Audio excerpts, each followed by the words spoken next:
हुआ। जय हिंद साथियों, नमस्कार। स्वागत है आप सभी का आपके अपने चहेते प्लेटफॉर्म टीचर्स एकेडमी पर।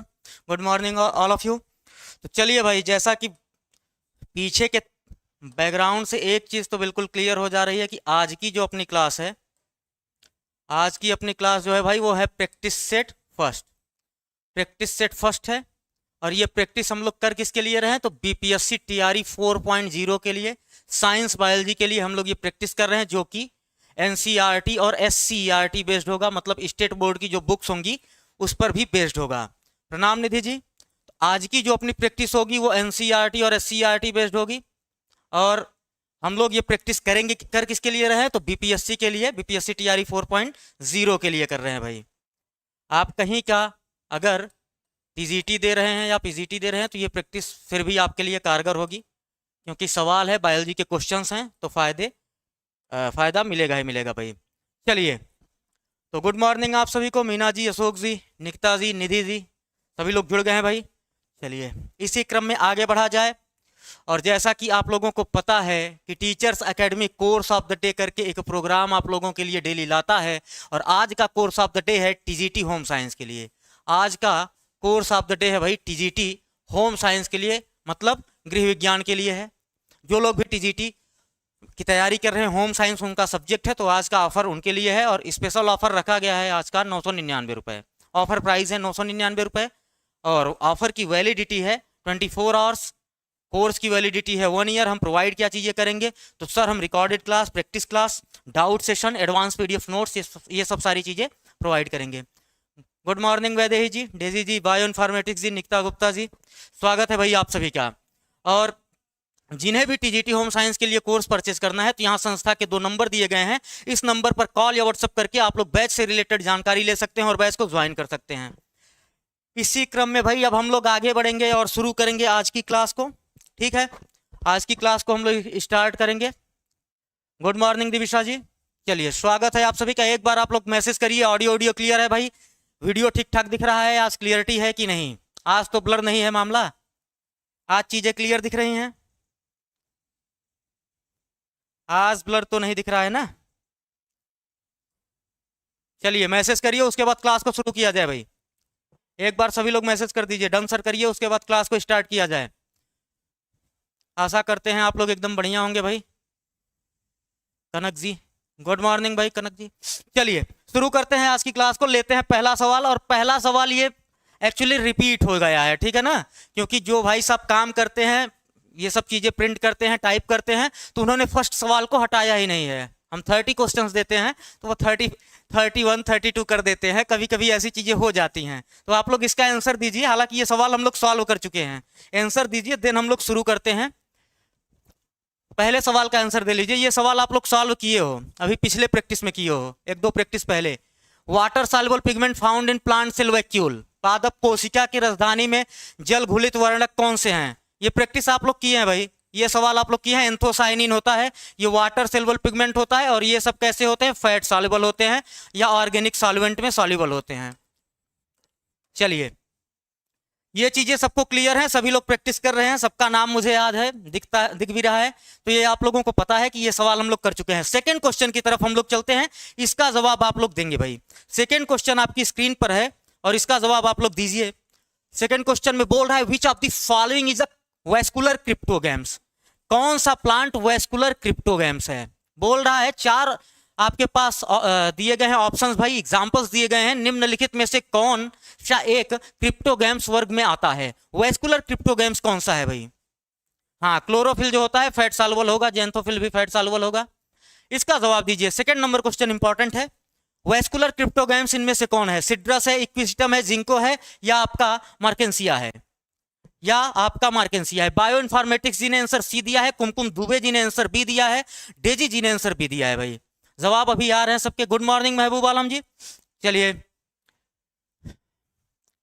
प्रणाम कुमकुम जी। चलिए भाई, सबका जवाब बी आ रहा है, कुछ लोगों के जवाब सी भी आए हैं। हम लोग देखते हैं वेस्कुलर क्रिप्टोगैम्स बोलते किसे हैं सर?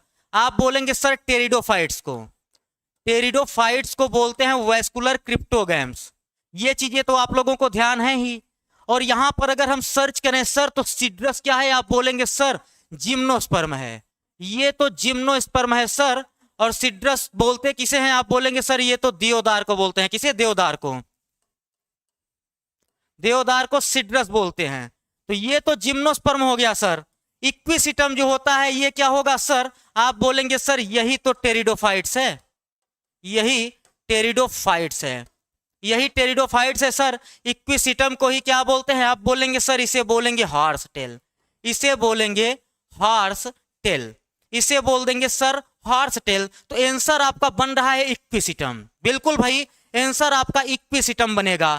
जिंको की बात कर लें, जिंको बाइलोबा, जिंको बाइलोबा। अगर जिंको की बात करें सर, जेनेटिक्स कब पढ़ाएंगे? अभी आज ये प्रैक्टिस करते हैं, बाद में हम लोग डिस्कस करते हैं जेनेटिक्स के बारे में, ठीक है। यहां पर बताइए जिंको बाइलोबा जो होता है इसे क्या बोलते हैं? आप बोलेंगे सर ये लिविंग फॉसिल है, ये लिविंग फॉसिल है सर, लिविंग फॉसिल है। इसे और क्या बोलेंगे? आप बोलेंगे सर मेडन हेयर ट्री बोलते हैं, इसे सर मेडन हेयर ट्री बोलते हैं, मेडन हेयर ट्री से बोला जाता है, मेडन हेयर ट्री से बोला जाता है किसे? जिंको को। और मार्केंसिया किसका मेंबर है? आप बोलेंगे सर ब्रायोफाइट्स है ये तो सर ब्रायोफाइट्स है, ये सर ब्रायोफाइट्स है। क्या है? ब्रायोफाइट्स है। आंसर आपका बी बन गया है। आप मुझे बताइए इक्विसिटम हेट्रोस्पोरस होता है कि होमोस्पोरस? इक्विसिटम हेट्रोस्पोरस होगा कि होमोस्पोरस? जी बिल्कुल, वेस्कुलर फेनरोगैम हो जाएगा आपका सिट्रस और जिंको। बिल्कुल भाई, बट यहां पर नेकेड सीड होते हैं, जिम्नोस्पर्म में नेकेड सीड पाया जाता है। आप मुझे बताइए इक्विसिटम जो होता है ये होमोस्पोरस होगा कि हेट्रोस्पोरस? होमोस्पोरस और हेट्रोस्पोरस भाई। एडियंटम को मेडन हेयर फर्न बोलते हैं। बिल्कुल डेजी जी, आप बताइए होमोस्पोरस होगा कि हेट्रो? बहुत बढ़िया, जवाब आ गया है निकिता जी का कि सर ये होमोस्पोरस होता है, ये होमोस्पोरस होता है सर। हेट्रोस्पोरस तो सिलेजिनेला और साल्विनिया में देखने को मिलता है। बहुत बढ़िया भाई, होमोस्पोरस होगा। हर एक छोटी बात को हम लोग ध्यान रखेंगे और आगे बढ़ेंगे इसी तरीके से।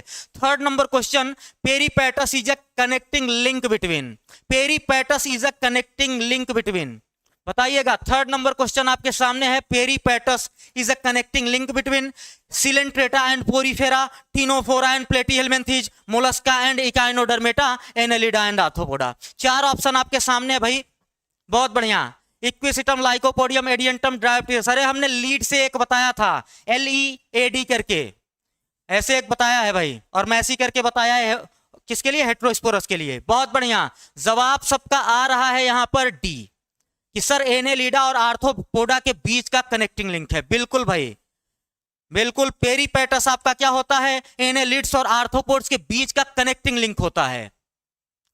यहां तक चीजें क्लियर? सबके जवाब बढ़िया आ रहे हैं भाई, सबके जवाब अच्छे आ रहे हैं, बढ़िया है। चलिए फोर्थ नंबर क्वेश्चन, इसका जवाब दीजिएगा आप लोग। विच one of the following pair of animal comprises jawless fishes? बताइए चारों में से, ABCD में से पेयर में है, नाम एग्जांपल पेयर में दिया गया है, कौन सी फिशेस जॉलेस फिशेस होती हैं? जॉलेस फिशेस के बारे में बताइएगा भाई। जॉलेस फिशेस कौन कौन सी होंगी? जॉलेस फिशेस बताइए, जॉलेस फिशेस कौन कौन सी होंगी? किस फिश की बात की जा रही है? ऐसी कौन सी फिश होगी जो जॉलेस होगी? सवाल को पढ़िए, सवाल को पढ़ना है भाई, डायरेक्टली जवाब नहीं देना है, सवाल को पढ़िए आप लोग। जॉलेस फिशेस की बात हुई है सर, मतलब साइक्लोस्टोमेटा की बात हो रही है, साइक्लोस्टोमेटा की बात हो रही है भाई, साइक्लोस्टोमेटा की बात हो रही है। और साइक्लोस्टोमेटा का एग्जाम्पल यहां पर है कौन सा? आप बोलेंगे सर हैग फिश तो है, गपीज नहीं है या गपी नहीं है, लैम्प्री तो है सर, ईल नहीं है, मैक्रेल भी नहीं है, रोहू भी नहीं है सर, लैम्प्री और हैग फिश। आंसर आपका बनेगा सर डी, आंसर आपका बनेगा सर डी, आंसर बनेगा भाई डी। बहुत बढ़िया, लैम्प्री को बोलते हैं पेट्रोमाइजन और हैग फिश को बोलते हैं माइक्सिन। बहुत बढ़िया, बहुत बढ़िया भाई। यहां पर आंसर आपका क्या बनेगा? डी बन जाएगा। आप बताइए साइक्लोस्टोमेट्स में कितने गिल स्लिट होते हैं? गिल स्लिट कितने होंगे साइक्लोस्टोमेट्स में? ये भी एक सवाल है, गिल स्लिट्स कितने पाए जाते हैं साइक्लोस्टोम्स में भाई? साइक्लोस्टोम्स में गिल स्लिट कितने होंगे? आप लोगों ने जवाब दे दिया है, सवाल हमने दूसरा ले लिया है कि भाई गिल स्लिट कितने होंगे साइक्लोस्टोम्स में? साइक्लोस्टोम्स में कितने गिल स्लिट होंगे? गिल स्लिट कितने हो सकते हैं? सवाल यहां पर लिख दिया गया है, गिल स्लिट्स बताइए, गिल स्लिट्स कितने होंगे भाई? 6 to 14 जवाब आ रहा है निकिता जी का। 7 पेयर्स आ रहा है डेजी जी का। अरे भाई 6 to 15 कितना होगा? 6 to 15 पेयर्स होगा। 6 से 15 पेयर, 6 to 15 पेयर्स होते हैं भाई, पेयर्स होते हैं, पेयर्स पाए जाते हैं। 6 to 15 पेयर्स गिल स्लिट पाया जाता है यहां पर। 6 to 15 पेयर्स पाए जाते हैं गिल स्लिट, जो कि रिस्पायरेशन में हेल्प करते हैं। 7 पेयर्स या 6 to 14 नहीं होगा, जवाब होगा 6 to 15 पेयर्स। 6 to 15 पेयर्स होगा, नॉट 15 ओनली, पेयर्स में होगा। ये चीजें ध्यान रखिएगा, ठीक है? बहुत बढ़िया, पेयर्स में होंगे। गुड मॉर्निंग रश्मि जी। चलिए, अनुराधा जी का जवाब आया है 6 to 15 पेयर्स। बहुत बढ़िया भाई। चलिए अगला सवाल लेते हैं हम लोग। 5 नंबर question. The cell junction called tight junction, adhering junction and gap junction are found in. बताइए, टाइट जंक्शन हो गया, गैप जंक्शन हो गया और एडहेरिंग जंक्शन हो गया, ये किस सेल जंक्शन में? The cell junction are called tight, adhering and gap junction are found in. ये किस टिश्यू में पाए जाएंगे भाई? न्यूरल टिश्यू में होंगे, मस्कुलर में होंगे, कनेक्टिव में होंगे या एपिथेलियल में होंगे? बताइएगा। Gap junction, tight junction, adhering junction किस टिश्यू में पाए जाते हैं? बायोलॉजी में सीट नहीं है सर बालिका वर्ग में, अभी इसकी जानकारी तो हमारे पास नहीं है। आप संस्था वाले नंबर पर कॉल करके पता कर सकते हैं, ठीक है? आंसर अभी तक आया है 5 का डी, इपिथेलियल टिश्यू। बहुत बढ़िया भाई, इपिथेलियल टिश्यू ये पाए जाते हैं इपिथेलियल टिश्यू में। अगर हम लोग बात करें मस्कुलर टिश्यू की, तो यहां पर हम बात करेंगे स्ट्राइएटेड मसल्स की, नॉन स्ट्राइएटेड मसल मतलब स्मूथ मसल की बात कर लेंगे, कार्डियक मसल की बात करेंगे।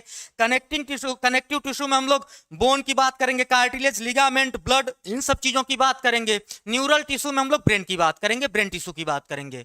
बहुत बढ़िया भाई। 5 का आंसर सी किसका आ रहा है? सी नहीं होगा भैया, आंसर डी होगा। 5 का आंसर डी होगा। बहुत बढ़िया, महबूब आलम जी ने एक्सप्लेन भी कर दिया है चीजों को, बहुत अच्छी बात है भाई। हाँ, आंसर डी होगा। अगला सवाल लेते हैं। द काइंड ऑफ टिश्यू, आपसे बोल रहा है the kind of tissue that form the supportive structure in our pinna external ear is also found in. आपसे बोल रहा है जिस प्रकार के ऊतक से हमारे कर्ण पल्लव बाहरी कान की भीतरी आलंबी संरचना बनती है, वैसा ही ऊतक निम्नलिखित में से किस अन्य में पाया जाएगा? Tip of the nose, vertebrae, nails या ईयर ऑस्कल? बताइएगा भैया। 6 नंबर क्वेश्चन। सुनैना जी का जवाब 5 के लिए डी आया है, कुमकुम जी का जवाब 6 के लिए ए आया है, बायोलॉजी एस्पायरेंट जी का जवाब ए आया है, बायो इन्फॉर्मेटिक्स जी ने जवाब डी दिया है भाई, महबूब आलम जी ने ए, मीना जी ने आंसर ए दिया है, निकिता जी का आंसर ए आया है, सबका आंसर ए आ रहा है, अनुराधा जी का आंसर, सुची जी का आंसर ए है भाई। बिल्कुल। होता क्या है सर, आप बोलेंगे सर यहां पर लिखा है ईयर पिन्ना, इसमें पाया क्या जाएगा? आप बोलेंगे सर इलास्टिक कार्टिलेज होता है, इलास्टिक कार्टिलेज होता है सर, इलास्टिक कार्टिलेज जो पाया जाता है ईयर पिन्ना में, और टिप ऑफ नोज में भी इलास्टिक कार्टिलेज होगा, टिप ऑफ नोज में भी इलास्टिक कार्टिलेज देखने को मिलता है। तो चाहे टिप ऑफ नोज की बात कर लें, टिप ऑफ नोज का मतलब है कि ये नाक का जो टिप आपको दिख रहा होगा ये हो गया, और ये ईयर पिन्ना हो गए, कर्ण पल्लव हो गए, इन दोनों में इलास्टिक कार्टिलेज देखने को मिलता है। कार्टिलेज जरूर याद रखिएगा, इलास्टिक कार्टिलेज होगा, इलास्टिक कार्टिलेज होगा। बहुत बढ़िया, यहां तक चीजें क्लियर है भैया? हाँ, येलो इलास्टिक कार्टिलेज आप बोल रहे हो, ठीक है, बट इलास्टिक कार्टिलेज आपको बेसिकली याद होना चाहिए, ठीक है, ये चीजें आपको याद होनी चाहिए। अगला सवाल, यहां पर आंसर क्या बन जाएगा आपका? आंसर आपका ए बनेगा। Next question, 7 number question. Whose experiment cracked the DNA and discovered unequivocally that a genetic code is triplet? उन प्रयोगों के कर्ता कौन थे जिनमें डीएनए को तोड़ा फोड़ा और निसंदेह रूप से खोजा गया कि आनुवंशिक कोड एक ट्रिपलेट होता है? बताइएगा भाई, आनुवंशिक कोड एक ट्रिपलेट होता है। 7 का आंसर सी आ रहा है कुछ लोगों का, 7 का आंसर सी आ रहा है। मेरे कमेंट्स पीछे क्यों जाते हैं? आई थिंक नेट स्लो होगा, अनुराधा जी नेट आपका स्लो हो सकता है, बट कोई बात नहीं है। 7 नंबर क्वेश्चन, अरे भाई पढ़ के जवाब दो। 7 का सी। आप लोग ये सवाल सॉल्व किए हो भैया, मैंने देखा है ये सवाल आप लोगों ने बॉटनी वाली प्रैक्टिस में सॉल्व किया है, मैं भी क्लास को देखता हूं कभी कभी, ये सवाल आप लोगों ने सॉल्व किए हैं भाई। ठीक है, इसका आंसर होगा नीरेनबर्गन मेथाई। अभी 2-3 प्रैक्टिस पहले कराया गया है ये सब चीजें। नीरेनबर्गन मेथाई भाई आपसे पूछ रहा है कि जेनेटिक कोड ट्रिपलेट होगा, ये किसने प्रूव किया था अनइक्विवोकल? तो नीरेनबर्ग और मेथाई ने, और बीडल और टाटम ने क्या दिया? 1 gene 1 enzyme hypothesis, 1 enzyme hypothesis दिया था इन्होंने। हाइपोथेसिस इन्होंने दिया था, हाइपोथेसिस इन्होंने दिया था। किस पर वर्क किया था? तो वर्क किया था न्यूरोस्पोरा क्रासा पर। न्यूरोस्पोरा क्रासा पर इन्होंने काम किया था। एक फंगस है न्यूरोस्पोरा क्रासा, इस पर काम किया था। ठीक है, बिल्कुल यहां पर आंसर बी हो जाएगा। हर्षे चेज ने बताया था कि डीएनए ही जेनेटिक मटेरियल होगा। इन्होंने अनइक्विवोकल प्रूफ किया था कि DNA is the genetic material, और इन्होंने ब्लेंडिंग एक्सपेरिमेंट दिया था। इन्होंने जो एक्सपेरिमेंट किया था उसे बोलते हैं ब्लेंडिंग एक्सपेरिमेंट, जो कि इन्होंने किसको लेकर परफॉर्म कराया था? तो इन्होंने भाई लिया था किसे? बैक्टीरियोफेज को। ब्लेंडिंग एक्सपेरिमेंट कराया था और इन्होंने लिया था बैक्टीरियोफेज को। ठीक है, बैक्टीरियोफेज को। बहुत बढ़िया। यहां पर मॉर्गन और स्टुटवेंट का नाम दिया गया है, स्टुटवेंट का नाम दिया गया है। तो स्टुटवेंट साहब ने chromosome map, genetic map, genomic map के बारे में बताया था। आंसर आपका हाँ। ब्लेंडिंग एक्सपेरिमेंट में 3 स्टेप होते हैं। अटैचमेंट होगा, बी से ब्लेंडिंग होगी, सी से सेंट्रीफ्यूगेशन। तो ब्लेंडिंग आपका जो एक्सपेरिमेंट होगा इसे आप ए बी सी से याद कर सकते हो। ए से अटैचमेंट होगा, बी से ब्लेंडिंग होगा, सी से आपका सेंट्रीफ्यूगेशन होगा। तो ये चीजें आप लोग याद रखिएगा। बिल्कुल भैया, यहां तक चीजें आप लोग बिल्कुल क्लियर रखिएगा कि ब्लेंडिंग एक्सपेरिमेंट में 3 स्टेप होते हैं। पहला अटैचमेंट होगा जिसे इन्फेक्शन बोलते हैं, दूसरा आपका ब्लेंडिंग होगा, तीसरा आपका क्या होगा? सेंट्रीफ्यूगेशन होगा। ठीक है, चलिए अगला सवाल। पॉइंट म्यूटेशन इन्वॉल्व्स इन, पॉइंट म्यूटेशन इन्वॉल्व्स इन, बिंदु उत्परिवर्तन में क्या अंतर्निहित होता है? Deletion, insertion, change in the single base pair, या डुप्लीकेशन, या डुप्लीकेशन। जीन मैपिंग के बारे में देखिए, मोर्गन साहब के स्टूडेंट रहे थे, स्टूडेंट। ठीक है, उनके कलीग बोल सकते हो, स्टूडेंट बोल सकते हो। तो मोर्गन और स्टूडेंट दोनों को आप क्रोमोसोमल मैप के लिए कर सकते हो। अगर सिर्फ स्टूडेंट दिया है तो आप उन्हें करोगे। ठीक है भाई, इसका जवाब दीजिएगा। 8 का आंसर आ रहा है आप लोगों का, 8 का आंसर आ रहा है भाई सी। बहुत बढ़िया। पॉइंट म्यूटेशन की बात हो रही है तो सिंगल बेस पेयर में चेंज होगा सर, सिंगल बेस पेयर में चेंज होगा, इसी को पॉइंट म्यूटेशन बोलेंगे। अब पॉइंट म्यूटेशन आपका फ्रेम शिफ्ट टाइप का हो सकता है और आपका सब्स्टिट्यूशन हो सकता है। ये पॉइंट म्यूटेशन 2 तरीके का हो सकता है सर, या तो सब्स्टिट्यूशन हो जाए, या तो फ्रेम शिफ्ट म्यूटेशन हो जाए, या फ्रेम शिफ्ट म्यूटेशन हो जाए। अब इसका एग्जांपल आप बताइए, सब्स्टिट्यूशन का एग्जांपल क्या होगा और फ्रेम शिफ्ट म्यूटेशन का एग्जांपल क्या होगा? सब्स्टिट्यूशन का एग्जांपल क्या होगा भाई? आप बोलेंगे सर सब्स्टिट्यूशन का एग्जांपल है sickle cell anaemia. Sickle cell anaemia substitution का एग्जांपल है सर। और यहां पर हमने लिखा है फ्रेम शिफ्ट म्यूटेशन, तो सर फ्रेम शिफ्ट म्यूटेशन देखने को मिलता है कहां पर? आप बोलेंगे सर थैलेसेमिया में। थैलेसेमिया में सर फ्रेम शिफ्ट म्यूटेशन देखने को मिलता है। तो कोई डाउट नहीं रखना है, फ्रेम शिफ्ट म्यूटेशन थैलेसीमिया में और सब्स्टिट्यूशन आपको सिकल सेल एनीमिया में देखने को मिलेगा। ये दोनों पॉइंट म्यूटेशन के एग्जाम्पल हो जाएंगे, ये दोनों सर पॉइंट म्यूटेशन के एग्जाम्पल होंगे। तो डाउट बिल्कुल नहीं रखना है भाई, एकदम क्लियर करके चीजों को आगे बढ़ना है। चलिए बहुत बढ़िया, अगला सवाल यहां पर बताइएगा। Select the incorrect statement from the following, निम्नलिखित में से कौन सा एक कथन असत्य है?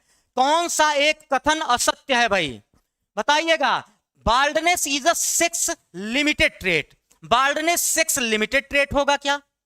बाल्डनेस सेक्स लिमिटेड ट्रेट होगा।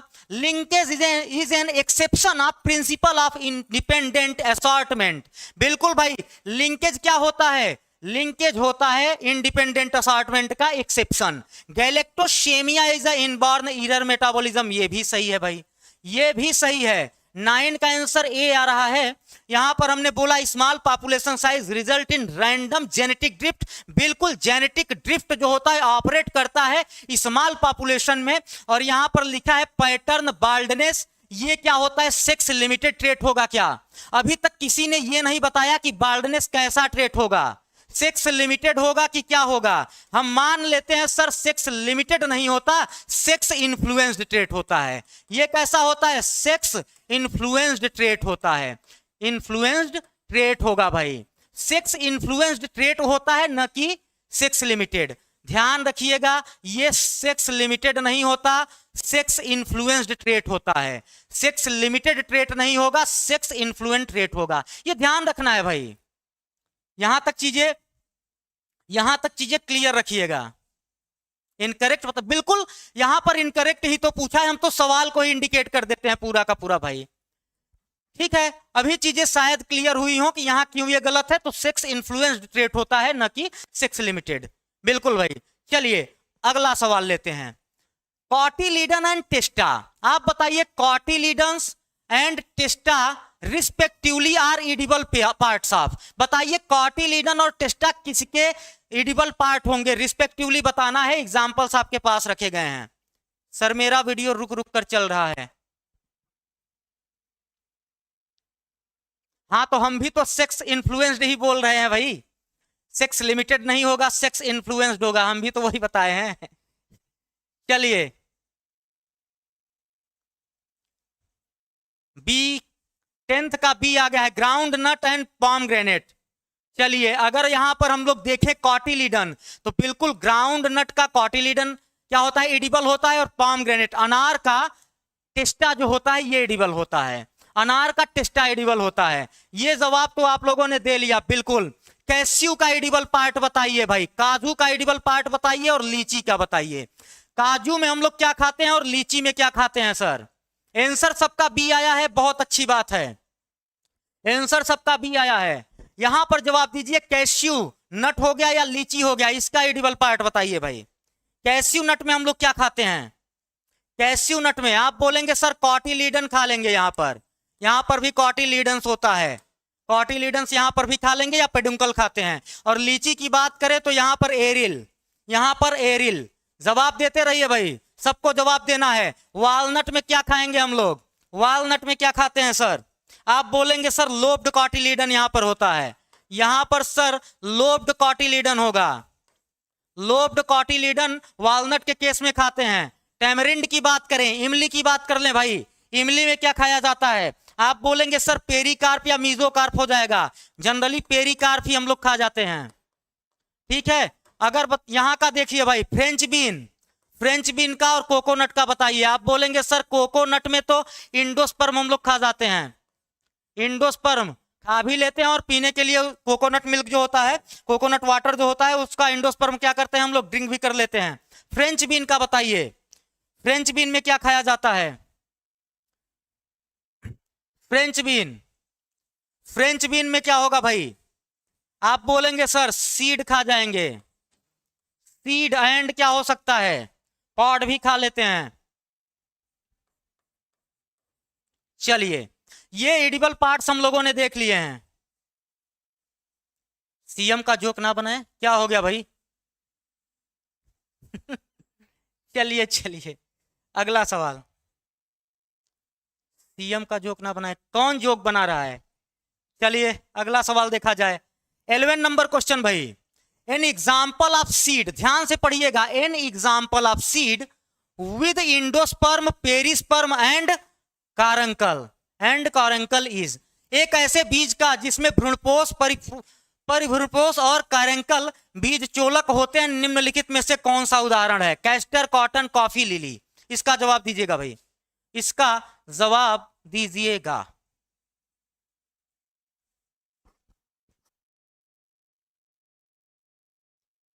इलेवन नंबर सवाल भाई, 11 नंबर सवाल। आंसर आ रहा है सर कैस्टर, आंसर सबका आ रहा है सर कैस्टर, सब बोल रहे हैं सर कैस्टर। चलिए भाई आप लोग की इच्छा है तो हमने कैस्टर को आंसर तो कर दिया है। आप बताइए होता क्या है। आप बोलेंगे सर डाइकॉट सीड है, क्या होगा, डाइकॉट होगा। चलिए ये कैसा होगा, डाइकॉट होता है ना, डाइकॉट जनरली नॉन इंडोस्पर्मिक होते हैं, बट ये इंडोस्पर्मिक होता है, ये इंडोस्पर्मिक होगा। और बताइए किस फैमिली को बिलोंग करेगा कैस्टर? कैस्टर किस फैमिली को बिलोंग करेगा? कैस्टर की फैमिली बताइए भाई। Castor belongs to which family? Family बताइए कैस्टर का। बहुत बढ़िया, कुमकुम जी ने जवाब दिया है सर यूफोरबिएसी फैमिली। बहुत बढ़िया भाई, Euphorbiaceae family, Euphorbiaceae family, Euphorbiaceae family. बहुत बढ़िया। चलिए अगला सवाल। Barley stem, in barley stem vascular bundles are, जौ में स्तंभ संवहनी पुल कैसे होते हैं? इसका जवाब चाहिए भाई। बताइए बार्ली स्टेम में वेस्कुलर बंडल कैसा होता है?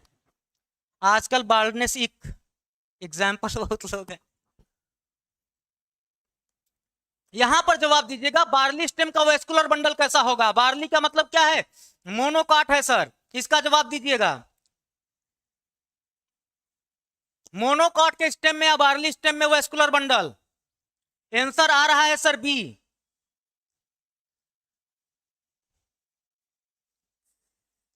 आंसर आ रहा है सर बी।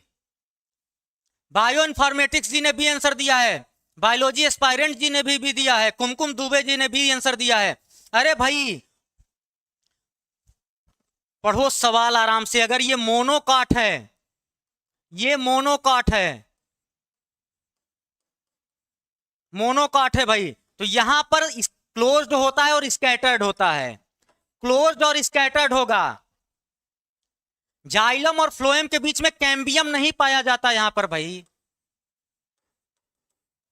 ये एब्सेंट होता है। अगर ये जाइलम फ्लोएम है तो ये क्लोज्ड होगा, ठीक है, और स्कैटर्ड होगा। चलिए ओपन और रिंग किसमें दिखेगा? आप बोलेंगे सर ये डाइकॉट स्टेम में देखने को मिलता है। डाइकॉट स्टेम में ये चीजें देखने को मिलती हैं, ओपन और रिंग। रिंग स्ट्रक्चर कहां पर दिखेगा? वेज शेप कहां दिखेगा? या रिंग स्ट्रक्चर ये डाइकॉट स्टेम में देखने को मिलेगा। आपसे पूछा जाए रेडियल वेस्कुलर बंडल कहां पर पाया जाएगा? रेडियल वेस्कुलर बंडल कहां पर पाया जाएगा भाई? रेडियल वेस्कुलर बंडल कहां पर पाया जाएगा? आप बोलेंगे sir radial vascular bundle roots में देखने को मिलता है। रूट्स में देखने को मिलेगा, रूट्स में देखने को मिलेगा। ध्यान से चीजों को पढ़ा करिए, कोई जल्दीबाजी नहीं, मैं पर्याप्त टाइम देता हूं चीजों को समझने के लिए, पढ़ने के लिए। चलिए palisade parenchyma is absent in the leaves of, खंभ मधुतक किसकी पत्तियों में नहीं होता? Gram, sorghum, mustard and soybean. इसका जवाब दीजिएगा भैया, इसका जवाब दीजिए। 13 नंबर क्वेश्चन, कहां पर पैलिसेड पैरेन्काइमा नहीं होगा? पैलिसेड पैरेन्काइमा कहां पर नहीं होगा? पैलिसेड पैरेन्काइमा कहां पर नहीं होगा भाई? गुड मॉर्निंग निष्ठा जी। कोई बात नहीं, आराम से, भी आधे सवाल बचे हुए हैं, आप बाद में भी चीजों को देख लीजिएगा आधा वाला, अभी से कंटिन्यू करिए। पैलिसेड पैरेन्काइमा कहां पर एब्सेंट होगा? आंसर बी आ रहा है, सोरघम। बहुत बढ़िया भाई। सोरघम क्या है? आप बोलेंगे सर मोनोकॉट है। मोनोकॉट है सर, मोनोकॉट है। और मोनोकॉट में मीजोफिल सेल में कोई डिफरेंशिएशन नहीं होगा। आप लिखेंगे mesophyll cell not differentiated. Mesophyll cell में कोई भी डिफरेंशिएशन नहीं देखने को मिलता। मीजोफिल सेल अगर डिफरेंशिएट नहीं होगा तो स्पॉन्जी और पैलिसेड पैरेन्काइमा बनेगा ही नहीं, ठीक है। मीजोफिल सेल में कोई भी डिफरेंशिएशन देखने को नहीं मिलेगा। चलिए यहां तक चीजें क्लियर हैं कि नहीं? तो यहां पर आंसर आपका हो जाएगा बी। बहुत बढ़िया भाई। अगला सवाल, reduction in vascular bundle, vascular tissue, reduction in vascular tissue, mechanical tissue and cuticle is characteristic of. बताइए संवहनी ऊतक, यांत्रिक ऊतक एवं क्यूटिकल का ह्रास होना किसकी विशिष्टता है? हाइड्रोफाइट्स, जीरोफाइट्स, मीजोफाइट्स, इपीफाइट्स, किसकी विशेषता है भाई?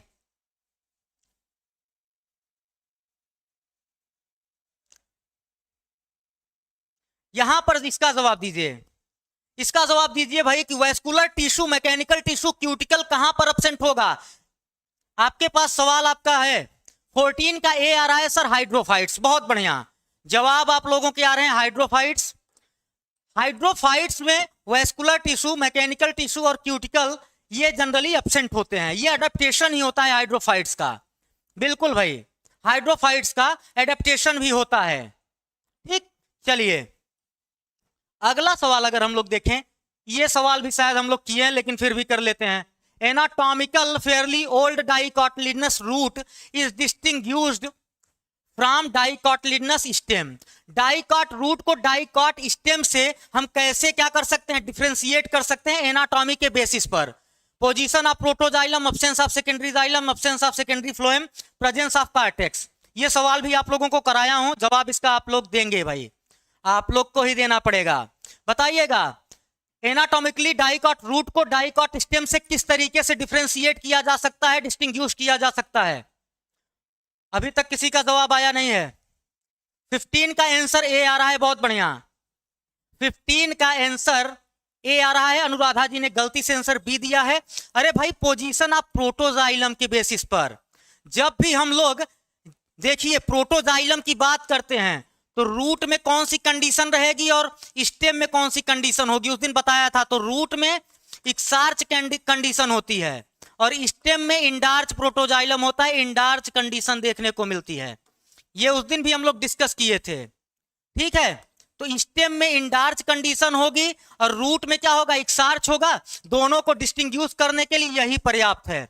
रूट में एक्सार्च प्रोटोजाइलम देख लेंगे, स्टेम में इंडार्च प्रोटोजाइलम देखेंगे, चीजें क्लियर हो जाएंगी। प्रोटोजाइलम के पोजीशन के बेसिस पर ही हम डिस्टिंग्विश कर सकते हैं। ये कराया था मैंने, ये सवाल मैं करा चुका हूं, ये सवाल मैं करा चुका हूं। मैं पहले ही बता दे रहा हूं कि कुछ क्वेश्चंस हो जाते हैं रिपीट, बट आप लोग गलतियां बहुत करते हो, गलती नहीं करनी है, ठीक है। चलिए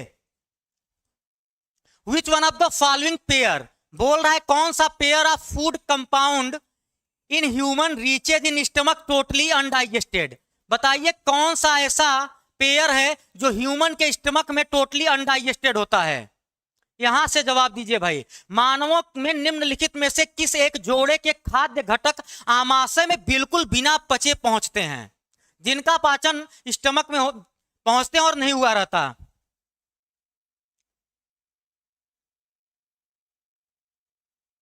अच्छा कुमकुम जी, चलिए भाई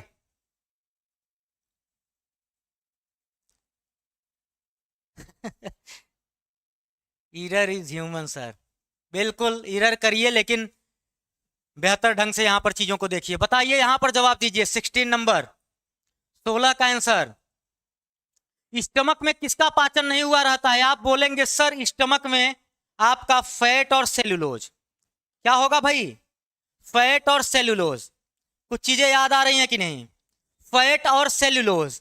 देखिए फैट का डाइजेशन स्टमक में नहीं होता है, कुछ बटर पचता है, बटर का कुछ अंश स्टमक में क्या होगा, डाइजेस्ट हो जाएगा। सेल्यूलोज को हम लोग पचा ही नहीं पाते, हमारे पास ऐसा एंजाइम होता नहीं है, तो ये तो नहीं पचेंगे। स्टार्च माउथ में ही 30% क्या होता है, डाइजेस्ट हो जाता है, बट ये भाई साहब नहीं हो सकते। अगर प्रोटीन की बात करें तो प्रोटीन क्या होगा, स्टमक से इसकी स्टार्टिंग होती है पचना, स्टार्च माउथ से, स्टार्च या भाई माउथ से, और फैट आपका स्मॉल इंटेस्टाइन में।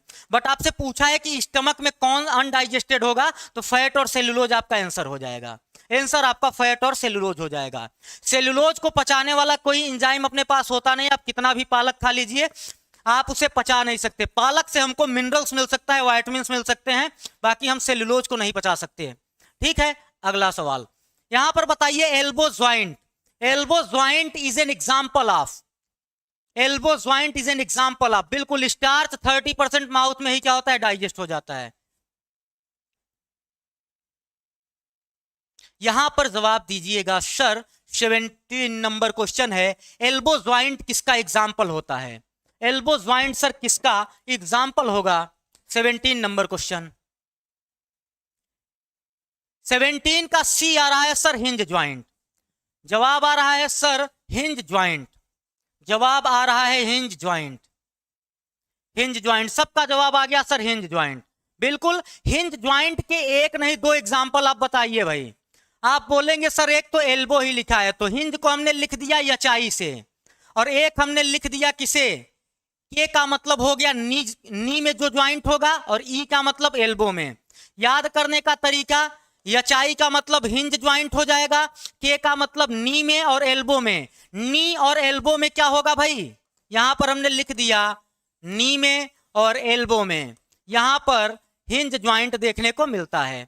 एल्बो और नी में क्या होगा, हिंज ज्वाइंट देखने को मिलेगा। इसे याद करने का तरीका हाइक, याद करने का तरीका है हाइक, HIKE।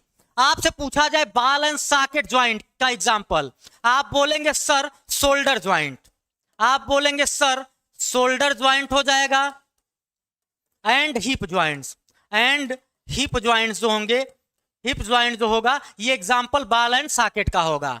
पाइवट ज्वाइंट का एग्जांपल बताइए, पाइवट ज्वाइंट का एग्जांपल बताइए। कब्जा संधि, महबूब आलम हंस रहे हैं भाई, कब्जा संधि हिंदी बता के बताइए पाइवट ज्वाइंट कहां पर पाया जाता है।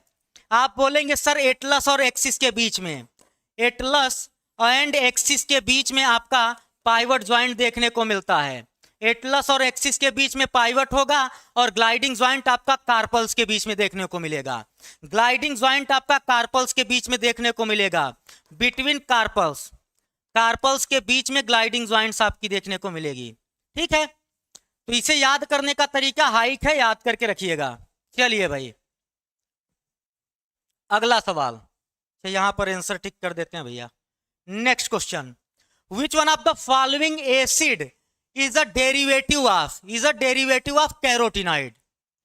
कौन सा कैरोटिनाइड का डेरिवेटिव होगा, abscisic acid, indole butyric acid, indole 3 acetic acid, gibberellic acid.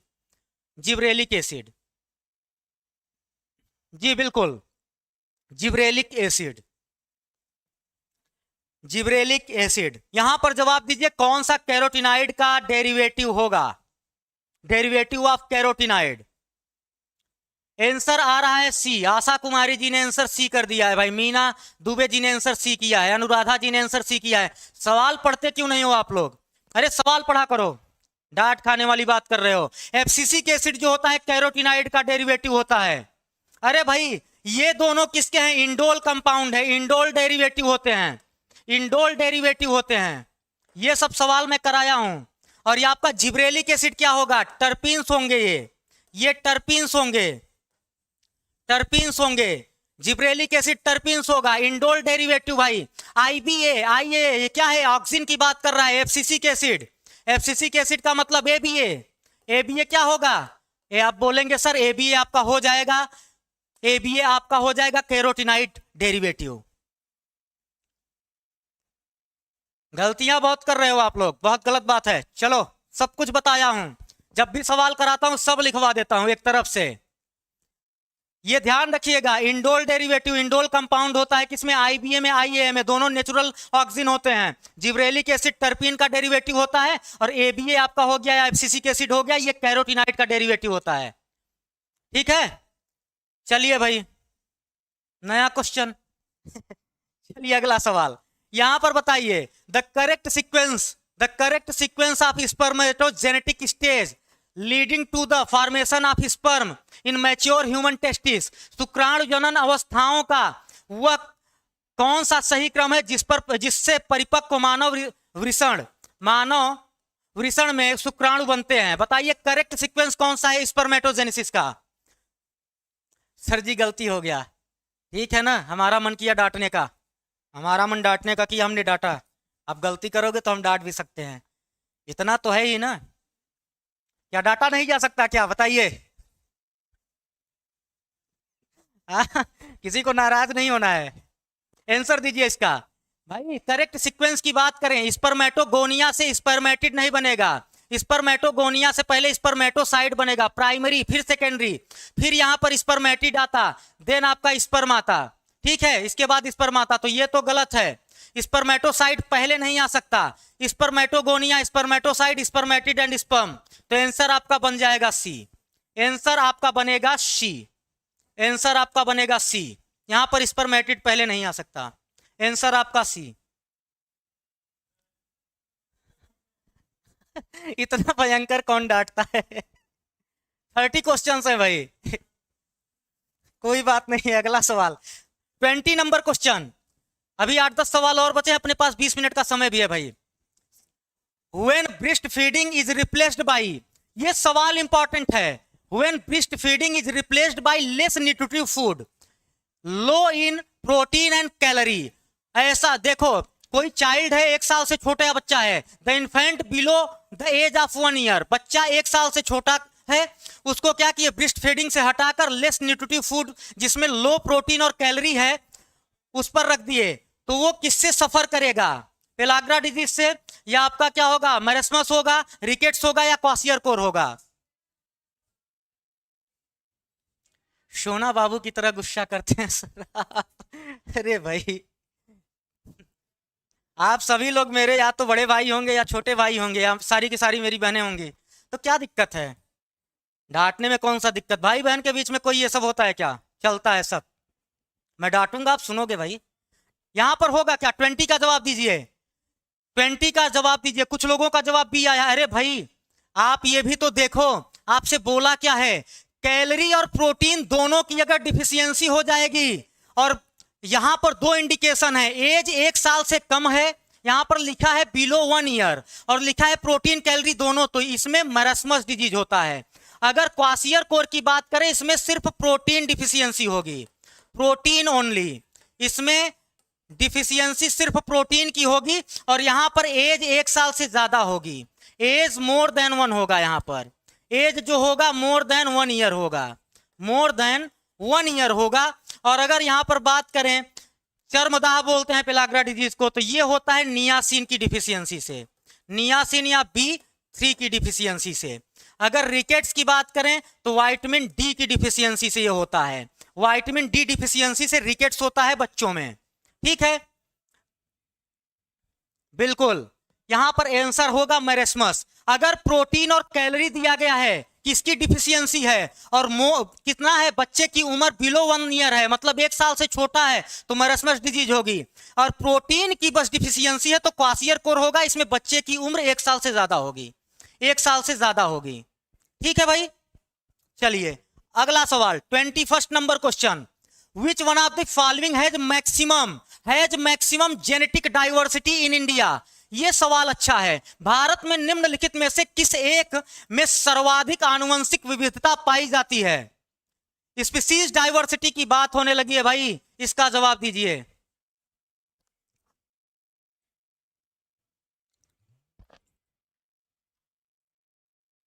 Confuse नहीं होना है भाई, जो हमने बताया है सुची जी बिल्कुल क्लियर है।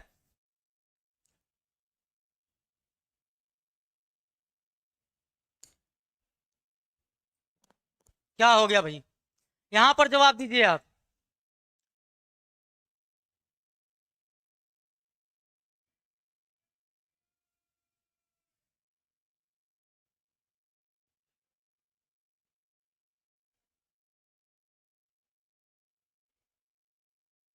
सबका जवाब आ गया है सर, मैंगो, जवाब आ रहा है मैंगो। चलिए कर लेते हैं मैंगो, आंसर हमने मैंगो कर लिया। बताइए मैंगो की कितनी वैरायटी पाई जाती है भाई, कितनी वैरायटी मैंगो की इंडिया में पाई जाती है, मैंगो की कितनी वैरायटी इंडिया में पाई जाती है भाई, वैरायटी बताइए कितनी पाई जाती है, मैंगो की कितनी वैरायटी इंडिया में पाई जाएगी, जवाब दीजिए, ये एनसीईआरटी का ही सवाल है।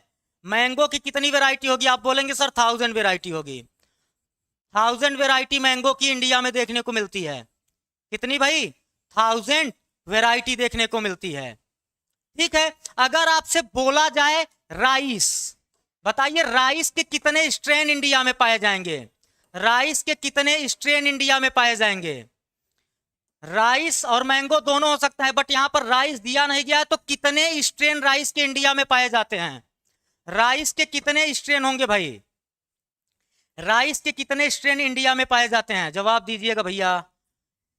आप बोलेंगे सर 50,000, मोर देन 50,000, 50,000 से ज्यादा स्ट्रेन पाए जाते हैं राइस के, ये याद रखिएगा। मैंगो 1000 वैरायटी है, राइस अगर आंसर में दिया होता तो आपको राइस करना पड़ता 50,000 स्ट्रेन, 50,000 स्ट्रेन भाई, डाटा है एनसीईआरटी का, एनसीईआरटी का डाटा है, 50,000 स्ट्रेन हमने लिखा है, 50,000 स्ट्रेन हमने लिखा है, यहां पर स्ट्रेन लिखा है, ठीक है। चलिए अगला सवाल, द करेक्ट, इसका जवाब दीजिए, the correct sequence of plant in hydrosere, किसी एक हाइड्रोसियर में पौधे का सही अनुक्रम क्या होगा, ये जवाब, इसका जवाब आप लोगों को देना है भाई, यहां पर आप बताइए, oak, lantana, Scirpus, Pistia, Hydrilla, Volvox. Oak, lantana, Scirpus, Pistia, Hydrilla, Volvox. यहां पर ये दोनों सेम ही हो गए हैं क्या? A B. चलिए कोई नहीं। Volvox, Hydrilla, Pistia, Scirpus, lantana, oak. Pistia, Volvox, Scirpus, Hydrilla, oak, lantana. यहां पर बताइए चारों में कौन सा करेक्ट है भाई?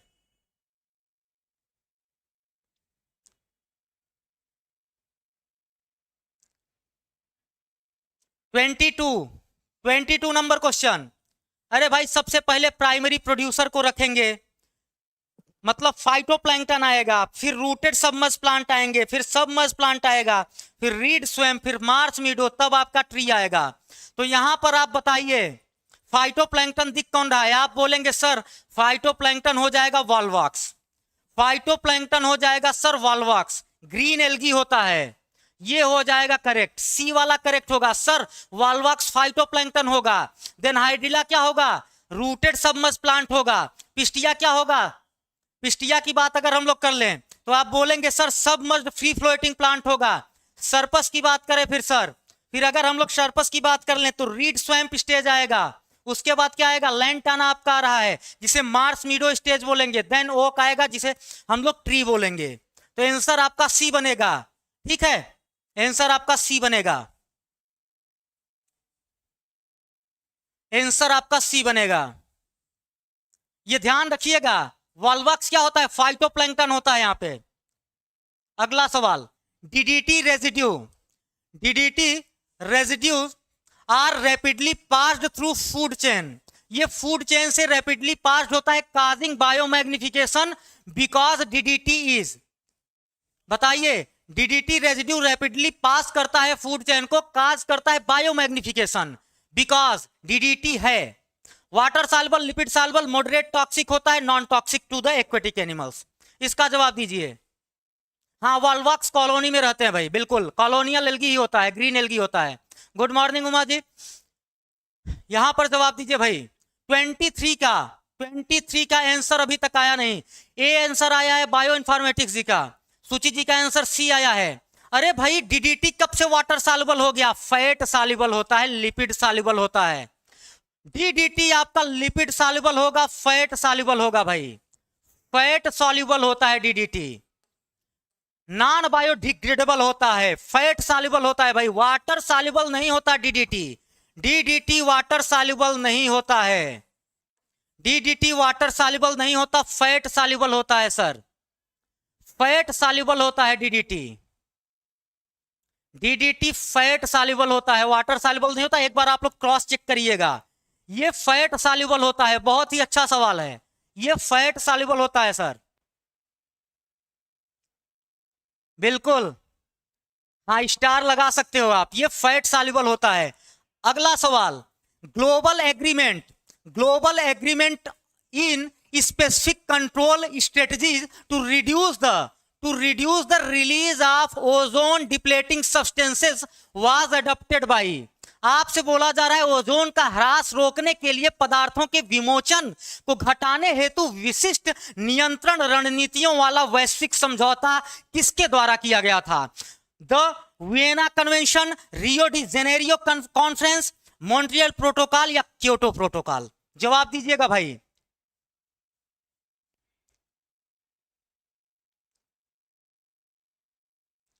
जवाब दीजिए भाई। 24 नंबर क्वेश्चन, सबका जवाब आ रहा है सर मॉन्ट्रियल प्रोटोकॉल। बिल्कुल भाई, मॉन्ट्रियल प्रोटोकॉल कहां पर? कनाडा में।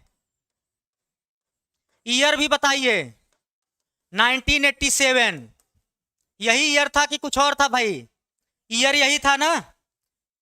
क्योटो प्रोटोकॉल किसके लिए था?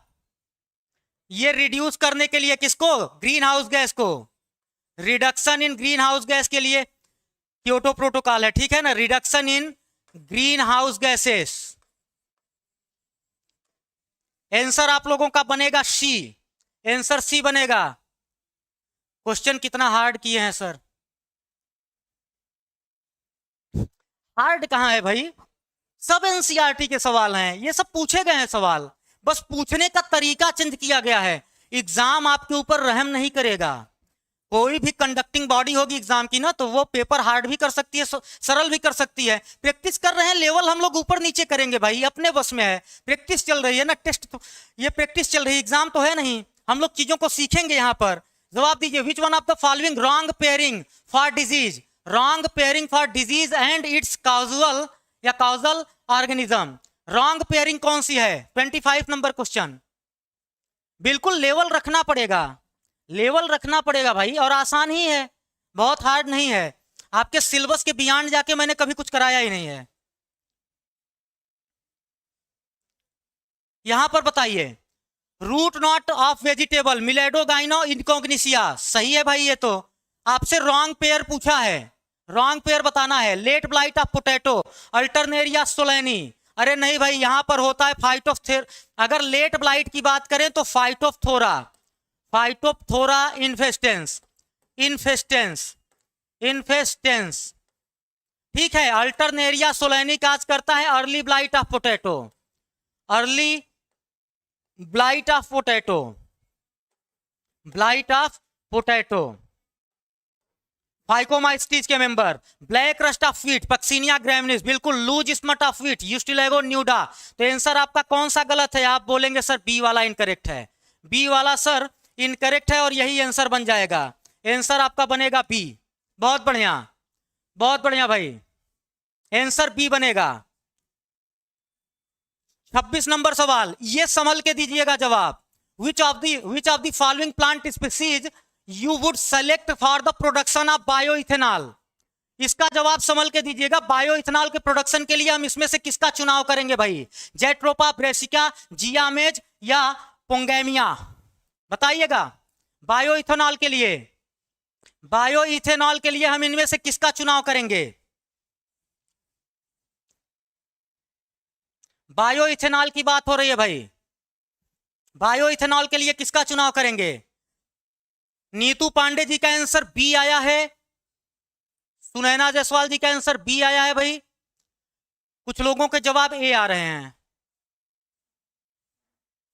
ए आ रहे हैं। जेट्रोपा, सरकारी सवाल, जेट्रोपा सब बोल रहे हैं, सरकारी है बट सब गलत कर रहे हो। अरे भाई बायोइथेनॉल की बात कर रहा है आपसे भैया। बायोइथेनॉल का मतलब alcohol as fuel, alcohol as fuel. और बायोइथेनॉल का जब भी बात आएगा आप आंसर करोगे जियामेज को, आप आंसर करोगे सर किसे? सुगर केन को, सुगर केन को, सुगर केन को। जेट्रोपा जो होता है, जेट्रोपा जो होगा भाई बायोफ्यूल या बायोडीजल के लिए बिल्कुल होता है, बट यहां पर बायोइथेनॉल की जब बात स्पेसिफाई किया तो यहां पर सुगर केन हो जाएगा, आपका जियामेज हो जाएगा, सुगर केन और जियामेज हो जाएगा। बहुत बढ़िया। बायोडीजल की बात अगर हम करते तो आप कर लेते यहां पर जेट्रोपा, बायोफ्यूल की भी बात करते तो आप जेट्रोपा कर ले जाते आंसर, बट हमने आपसे पूछा स्पेसिफिक करके बायोइथेनॉल मतलब एल्कोहल एज फ्यूज, और यहां पर क्या होगा? शुगर कंटेंट की जरूरत आपको पड़ेगी, तो आंसर आपका बन जाएगा, आंसर आपका बनेगा जियामेज। अरे भाई शुगर केन हो गया, जियामेज हो गया, इन सब में क्या अगर देखा जाए तो बायोफ्यूल जैसा तो चारों बिहेव करते हैं, चाहे पोंगेमिया हो चाहे ब्रेसिका स्पीसीज हो, सबसे थोड़ा बहुत बायो क्या होगा? बायोफ्यूल अपने को मिलता है, बट आंसर यहां पर जियामेज होगा, आंसर जियामेज होगा, ये ध्यान रखिएगा। सवाल सरकारी है बट घुमा सकता है, ठीक है। एक और एग्जांपल हमने लिख दिया है, शुगर केन मतलब गन्ना। चलिए अगला सवाल, a health disorder that result from the deficiency of thyroxine, thyroxine की डिफिशियंसी हो रही है सर इन द एडल्ट में, and characterised by low metabolic rate है, मतलब बीएमआर कम है, रिड्यूस है, इंक्रीज इन बॉडी वेट बढ़ रहा है, और tendency to retain water in tissue, मतलब टिश्यू में फ्लूइड के एक्युमुलेशन की टेंडेंसी बढ़ गई है। ठीक है भाई। महबूब आलम जी स्विमर ही सिंक करते हैं। अरे कोई बात नहीं है भाई, कोई बात नहीं है, गलतियां होंगी तो आप सीखोगे चीजों को ना, कोई बहुत दिक्कत वाली बात नहीं है। यहां पर जवाब दीजिएगा, तीन कंडीशन दी गई है कि मेटाबॉलिक रेट कम हो रहा है, increase in body loss, body weight बढ़ रहा है और टेंडेंसी बढ़ रही है वाटर रिटेन करने की टिश्यू में। मतलब एक्यूमुलेशन ऑफ फ्लूइड आपको फेस पर देखने को मिल सकता है, चेहरे पर देखने को मिल सकता है। इसका जवाब क्या होगा? महबूब आलम जी ने आंसर दिया है डी। बहुत बढ़िया, आंसर होगा सर मिक्सोइडिमा, जिसे गल डिजीज बोलते हैं। इसी को गल डिजीज बोलते हैं, इसी को बोलते हैं गल डिजीज। यहां पर जो चारों डिजीज लिखी गई हैं ये सब हाइपोथायराइडिज्म के एग्जांपल हैं, ये चारों हाइपोथायराइडिज्म के एग्जांपल हैं। बट जो कैरेक्टर्स स्पेसिफाई किया गया है ये किसके लिए है? मिक्सोडिमा के लिए है, गल डिजीज के लिए है। क्योंकि यहां पर आपसे बोल रहा है कि वाटर इन टिश्यू क्या कर रहा है? रिटेन कर रहा है। मतलब फेशियल पोर्शन में क्या होगा? टिश्यू में क्या होगा? वाटर का फ्लूइड का एक्यूमुलेशन होगा। इस कंडीशन को मिक्सोडिमा या गल डिजीज बोला जाता है। क्रेटिनिज्म हो गया, हाइपोथायराइडिज्म हो गया, सिंपल ग्वाइटर या मिक्सोडिमा, ये सब हाइपोथायराइडिज्म के ही एग्जांपल होते हैं। ठीक है, आंसर एकदम क्लियर रखिएगा। सर हमेशा हम इस क्वेश्चन में कंफ्यूज होते हैं, नहीं तो अभी कंफ्यूजन दूर रखिएगा। यहां पर जो स्पेसिफिक कैरेक्टर्स दिए गए हैं उसके हिसाब से आंसर आपका डी हो जाएगा। ठीक है, चलिए अगला सवाल 28 number question. Use of antihistamine and steroid give a quick relief from. Antihistamine तथा स्टेरॉइड का उपयोग किस चीज में शीघ्र आराम पहुंचाता है? हेडेक में, एलर्जी में, नाजिया में या कफ में? नाजिया, कफ में। जवाब दीजिएगा भैया।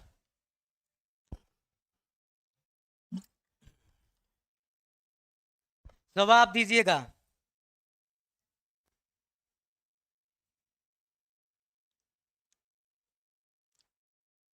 ट्वेंटी 28 का बी आ गया है आंसर सबका। कुमकुम जी का आंसर, महबूब आलम जी का आंसर भाई आ गया है बी। बिल्कुल, एलर्जी में रिस्पॉन्स क्या करता है? ये रिलीफ प्रोवाइड करता है, तुरंत आराम पहुंचाता है। एंटीहिस्टामिन एंड स्टेरॉइड, बिल्कुल सही है भाई। आंसर आपका एलर्जी ही होगा। अगला सवाल 29 number question. Alzheimer disease, Alzheimer disease in human is associated with the deficiency of.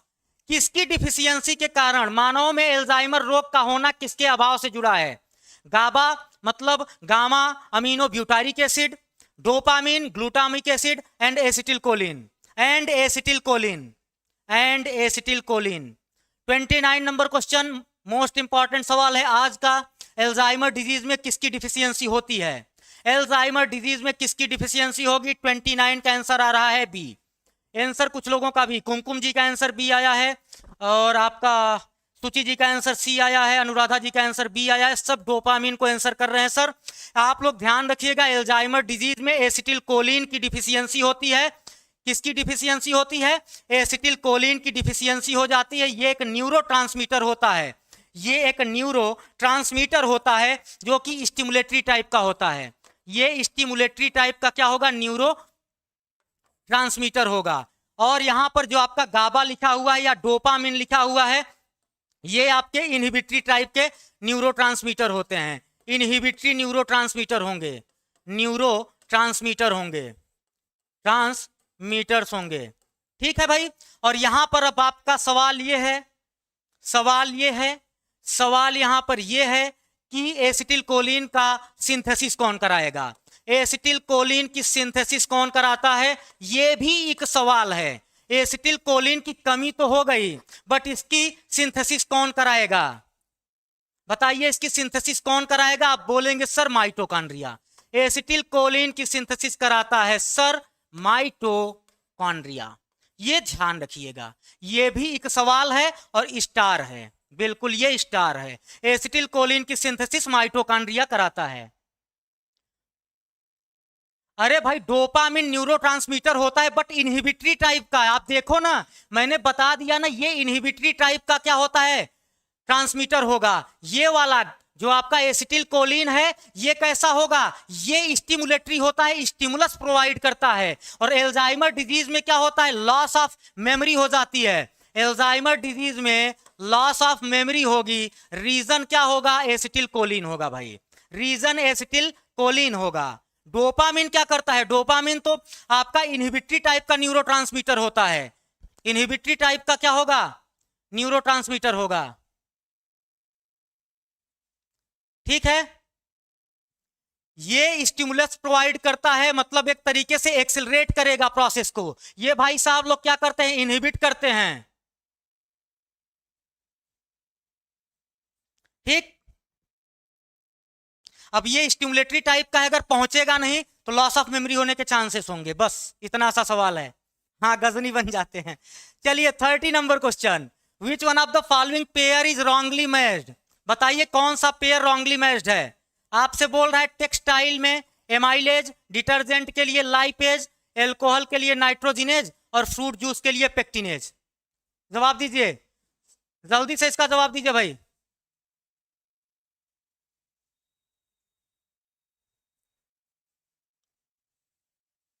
इसका जवाब दीजिए। 30 नंबर क्वेश्चन, 30 नंबर क्वेश्चन भाई।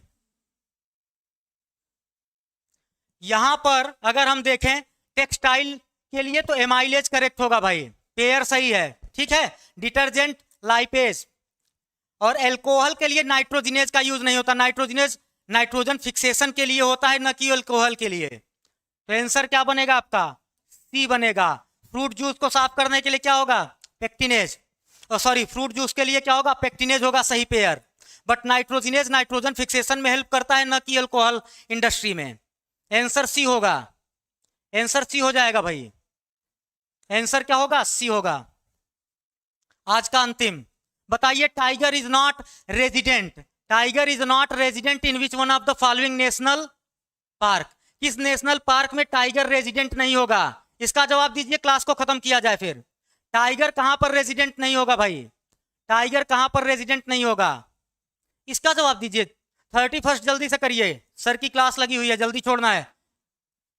आप बोलेंगे सर जिंक कार्बेट, रणथंभौर और सुंदरबन में टाइगर पाया जाएगा। गिर में आपका एशियाटिक लायन पाया जाता है, एशियाटिक लायन। ठीक है भैया, चलिए तो आंसर आपका बनेगा डी वाला। आंसर आपका क्या बनेगा, डी वाला। किसी का कुछ डाउट हो तो बताइए, बाकी मिलेंगे हम लोग कल की क्लास में। प्रैक्टिस क्लास आप लोगों की लगी हुई है, कल हम लोग मिलेंगे, ठीक है ना। कल हम लोग मिलेंगे प्रैक्टिस के लिए, कल 11 बजे फिर से मिलेंगे। किसी का कुछ डाउट हो तो बताइए, अदरवाइज क्लास को ऑफ किया जाए। चलिए तो मिलेंगे हम लोग कल की क्लास में, तब तक आप लोग स्वस्थ रहिए, मस्त रहिए और पढ़ाई में व्यस्त रहिए। धन्यवाद, thank you all of you.